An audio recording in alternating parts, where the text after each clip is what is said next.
बहुत इजी था। सारे क्वेश्चन मॉडरेट लेवल के थे। इसको आप लोग टफ नहीं बोल सकते हो, बहुत इजी भी नहीं बोल सकते हो, थोड़ा बहुत इजी है। बहुत ही आसान क्वेश्चन है। ये मेंस का लेवल का क्वेश्चन है क्या? कितना आसान है, इससे आसान क्या हो सकता है? ये मेंस पे आया हुआ है आज के शिफ्ट पे, 2024 सेकंड शिफ्ट का फर्स्ट क्वेश्चन। तो है, अब वो करके क्वेश्चन आए थे मेंस में, right.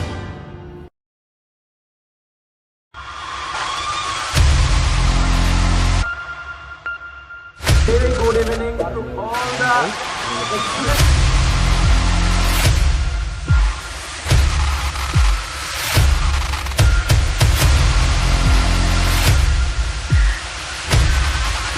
we don't know that the unfamiliar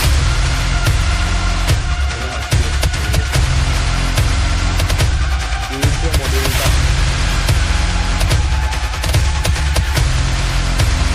देखिए क्या फिर आप know the trick one, then it आपने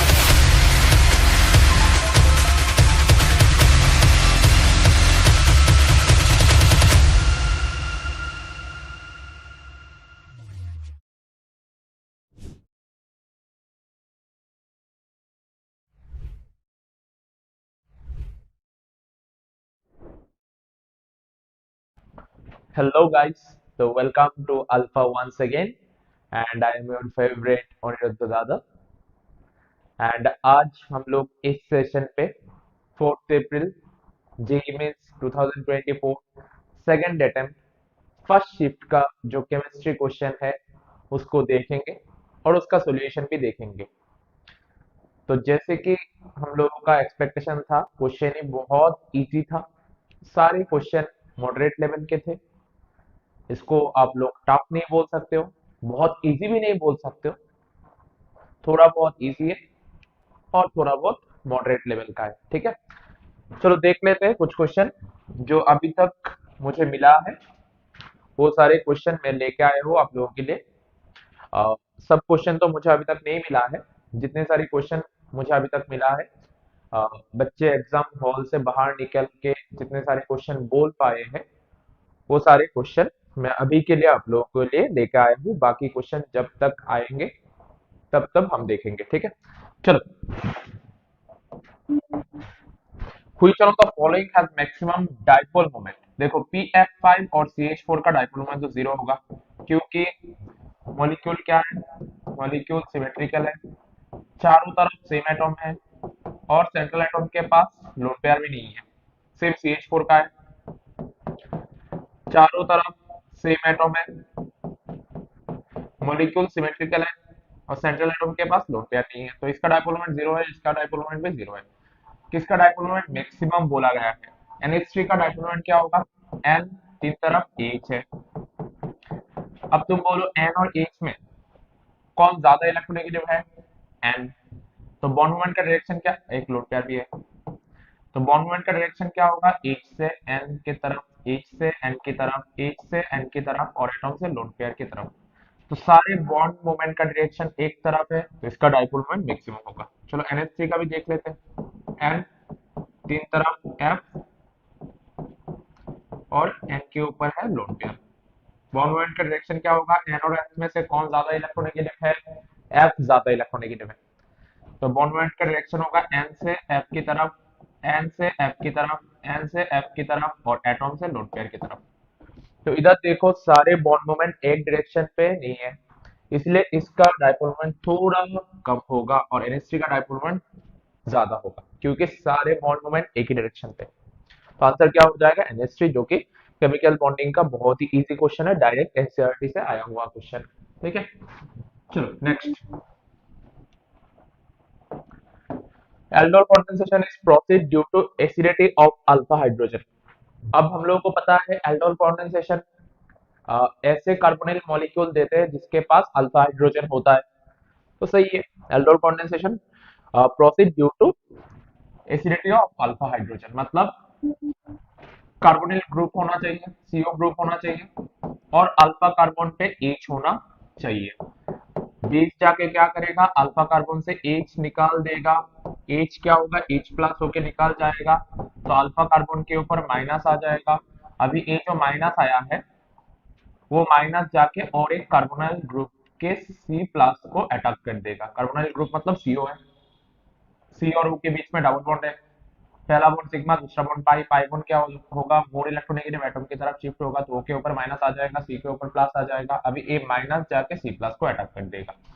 तो एल्डोल कंडेंसेशन क्यों होगा, due to acidity of alpha hydrogen. मतलब अल्फा हाइड्रोजन होना चाहिए तो बेस जाके अल्फा हाइड्रोजन को निकाल देगा, तो अल्फा कार्बन पे माइनस आ जाएगा और वो माइनस जाके CO का जो C प्लस है उसको जाके अटैक करेगा, तो एल्डोल कंडेंसेशन प्रोसीड करेगा। तो statement 1 is true. Okay, statement 1 और स्टेटमेंट 2 दिया हुआ है, बोला गया है स्टेटमेंट 1 और स्टेटमेंट 2 में से कौन सा करेक्ट है, कौन सा इनकरेक्ट है। तो statement 1 is correct. PHCHO and ethanol will not give aldol product, cross aldol product। अच्छा, PHCHO मतलब बेंजीन रिंग के ऊपर CHO है, इस पे अल्फा हाइड्रोजन नहीं है। एल्डोल प्रोडक्ट देने के लिए हम लोगों के पास अल्फा हाइड्रोजन होना चाहिए। इथेनॉल मतलब CH3CHO, भाई इस पे तो अल्फा हाइड्रोजन है ना, CHO के बगल वाले कार्बन को हम लोग बोलेंगे अल्फा कार्बन, अल्फा कार्बन पे H है तो अल्फा हाइड्रोजन है, तो ये तो एल्डोल कंडेंसेशन करेंगे। तो स्टेटमेंट 2 गलत है। Statement 1 is correct but statement 2 is incorrect, क्योंकि इस पे अल्फा हाइड्रोजन है तो इस पे अल्फा हाइड्रोजन है, तो ये एल्डोल कंडेंसेशन करेंगे। अगर इस पे भी अल्फा हाइड्रोजन नहीं होते, इस पे भी अल्फा हाइड्रोजन नहीं होते, तो हम लोग बोलते ये दोनों मिलके एल्डोल कंडेंसेशन नहीं करते। पर इस पे अल्फा हाइड्रोजन है, इस पे अल्फा हाइड्रोजन नहीं है, मतलब इससे H प्लस निकलेगा तो इस कार्बन के ऊपर माइनस आएगा, ये माइनस जाके अटैक करेगा, तो एल्डोल कंडेंसेशन का प्रोडक्ट हम लोगों को मिलेगा। ठीक, ओके, चलो डायरेक्ट मैं आंसर लेके आ गया। ये ऑप्शन था पर ऑप्शन मैंने नहीं लिखा, डायरेक्ट तुमको आंसर ही पता है, क्योंकि ये मेंस का लेवल का क्वेश्चन तो नहीं है, बहुत ही आसान क्वेश्चन है। चार्ट स्ट्रक्चर दिया हुआ था और आप लोगों को पूछा गया था एल ग्लूकोज का करेक्ट स्ट्रक्चर क्या है। तो एल ग्लूकोज का करेक्ट स्ट्रक्चर, डी ग्लूकोज का स्ट्रक्चर तो तुम्हें पता ही है। डी ग्लूकोज मतलब क्या है, ऊपर CHO, फिर दूसरे कार्बन पे HOH, फिर सेकंड कार्बन पे OHH, फिर HOH, फिर HOH, फिर CH2H। तो एल ग्लूकोज क्या हो जाएगा, एल ग्लूकोज हो जाएगा इसका मिरर इमेज। ठीक है ना, इसका मिरर इमेज हो जाएगा।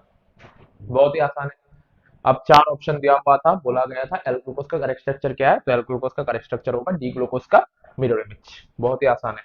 चलो next, which one of the following has the correct order of ionisation enthalpy. ये भी बहुत आसान है। आयनाइजेशन एंथैल्पी का करेक्ट ट्रेंड तुम ऐसे याद रख सकते हो। P6 का आयनाइजेशन एनर्जी सबसे हाई होगा, मतलब P सबसे अगर फुलफिल्ड है तो उसका आयनाइजेशन एनर्जी सबसे ज्यादा होगा। फिर P5, फिर P3, फिर P4। ठीक, ओके, फिर S2, एस सबशेल का अगर फुलफिल्ड इलेक्ट्रॉनिक कॉन्फ़िगरेशन है तो S2, फिर आएगा P2, फिर P1। अब देखो, फिर इधर तुम लोगों को दिया गया है beryllium, boron, oxygen, fluorine, nitrogen. तो फ्लोरीन का सबसे ज्यादा होगा क्योंकि 2p5 है, फिर नाइट्रोजन आएगा 2p3, फिर ऑक्सीजन आएगा 2p4, फिर बेरिलियम आएगा 1:2:2, फिर बोरोन आएगा 1:2:2p1। ऐसे याद रख सकते हो। ठीक है, P6 का सबसे ज्यादा, फिर P5, फिर P3, फिर P4, फिर S2, फिर P2, फिर P1। बस, बहुत ही आसान क्वेश्चन है, डायरेक्ट एनसीईआरटी का क्वेश्चन है, पीरियोडिक टेबल का डायरेक्ट एनसीईआरटी का क्वेश्चन है, बहुत ही आसान है। What is the correct order of basicity, ये भी डायरेक्ट एनसीईआरटी का क्वेश्चन है। अब कॉन्जुगेट बेस का बेसिसिटी तुमको पूछा गया है। अब तुम बोलो इसका कॉन्जुगेट एसिड क्या होगा, इसका कॉन्जुगेट एसिड होगा ROH, अल्कोहल। इसका कॉन्जुगेट एसिड क्या होगा, CH3COOH। इसका कॉन्जुगेट एसिड क्या होगा, कॉन्जुगेट एसिड मतलब जो बेस दिया गया है इसके साथ H प्लस जोड़ दो। ठीक है, इसके साथ H प्लस जोड़ दो, H2O। इसका कॉन्जुगेट एसिड क्या होगा, HCl। तो सबसे स्ट्रॉन्गेस्ट एसिड कौन है, HCl। तो जितने सारे एसिड मैंने लिखा उनमें से सबसे स्ट्रॉन्गेस्ट एसिड कौन है, HCl।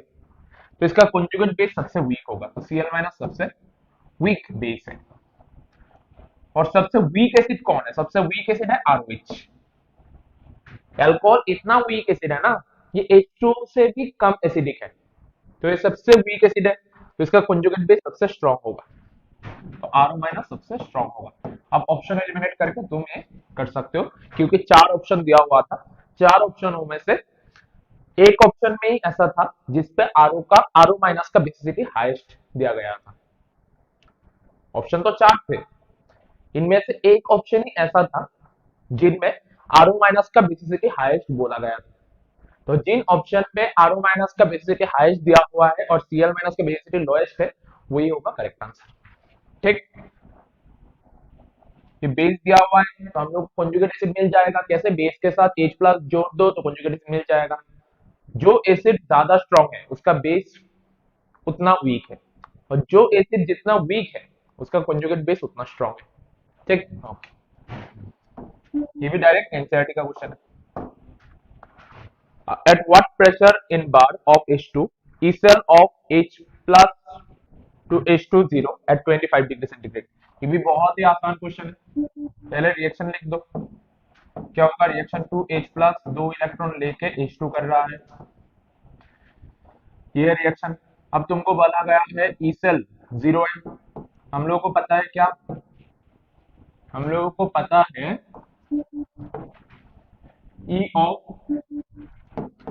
H plus to H2 equals to E naught of H plus to H2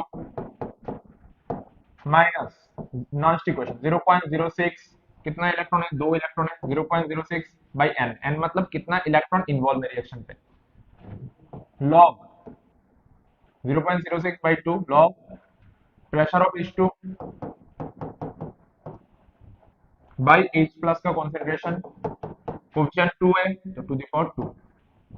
अब बोला गया है ई सेल 0 है, हाइड्रोजन का इनॉट सेल ऐसे ही 0 है, ये क्या आएगा? 0.03 लॉग प्रेशर ऑफ H2 हम लोगों को निकालना है, और H प्लस का कॉन्सेंट्रेशन कुछ नहीं दिया हुआ है तो हम लोग 1 पकड़ लेंगे, इधर से प्रेशर ऑफ H2 मिल जाएगा। ठीक है, इधर से प्रेशर ऑफ H2 मिल जाएगा तुमको, हो जाएगा आराम से। बहुत ही आसान क्वेश्चन है, बहुत ही हलवा क्वेश्चन है। ठीक, चलो नेक्स्ट क्वेश्चन देख लेते हैं।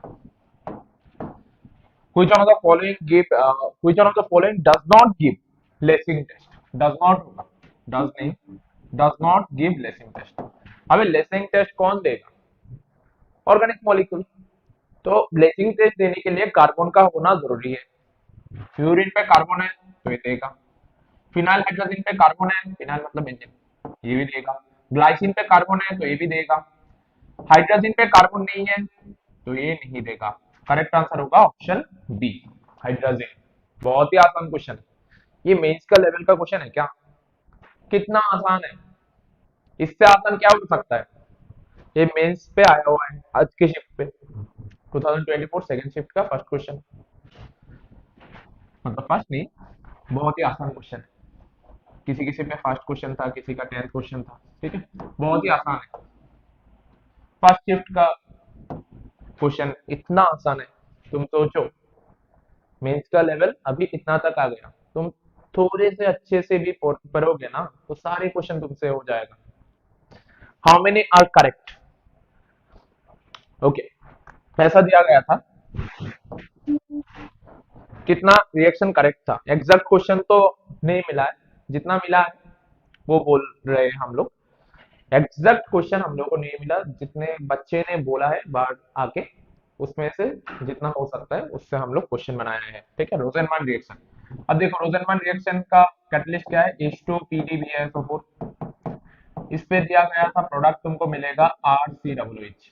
अब रोजेनमान रिएक्शन पे एल्डिहाइड मिलता है, कार्बोक्सिलिक एसिड थोड़ी मिलता है, तो गलत हो जाएगा। ये हाइड्रोलाइसिस दिया हुआ था, इस पे बोला गया इस पे इसका हाइड्रोलाइसिस कराओगे तो क्या मिलेगा? PHCOH, इधर से OH चला जाएगा, PHCOH और इधर H जाएगा तो NH3। इधर दिया गया PHNH, ये भी गलत है, सिर्फ ये सही था। इस पे क्या हो जाएगा? ये Cl माइनस जाके AlCl3 को अटैक कर देगा तो AlCl4 माइनस हो जाएगा, तो क्या आ जाएगा? PHCO प्लस, ये जाके बेंजीन को अटैक कर देगा, ये जाके बेंजीन को अटैक कर देगा तो बेंजीन के साथ PHCO प्लस जुड़ जाएगा, बस। ठीक, तो करेक्ट सिर्फ ये वाला था। चलो, ये भी बहुत आसान क्वेश्चन था। जे का लेवल का क्वेश्चन तो ये नहीं है। जे जे के लेवल से बहुत आसान क्वेश्चन है ये। देखो और एक आसान question, which one of the following shows one oxidation state other than it's element state. ये भी तुमको पता है। स्कैंडियम सिर्फ +3 दिखाते हैं, टाइटेनियम +2 से +4, वेनेडियम +2 से +5, क्रोमियम +2 से +6, मैंगनीज +2 से +7। ये भी एनसीईआरटी का डाटा है, डायरेक्ट एनसीईआरटी से क्वेश्चन आया हुआ है। आयरन +2 +3 +4 +5 छोड़ के +6 भी दिखाता है। कोबाल्ट +2 +3 +4, निकल +2 and +3, copper +1 and +2 and zinc सिर्फ +2। तो इधर स्कैंडियम एंड जिंक सिर्फ +2 दिखाते हैं, तो जिंक तो ऑप्शन पे नहीं है, तो आंसर क्या होगा? स्कैंडियम।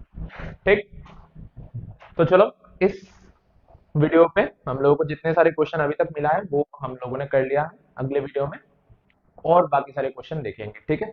तो चलो मिलते हैं नेक्स्ट वीडियो पे, एंड टिल दैट अच्छे से पढ़ते रहो। मैं दिखाते रहूंगा कितने आसान क्वेश्चन आए हैं और आ रहे हैं। तुम अगर थोड़े से भी अच्छे से पढ़ोगे, थोड़ा सा भी कंसंट्रेशन लगा के पढ़ोगे, तो सारा क्वेश्चन तुमसे हो जाएगा, ठीक है? तो चलो मिलते हैं नेक्स्ट वीडियो पे। Ta-ta, take care, goodbye and love you all.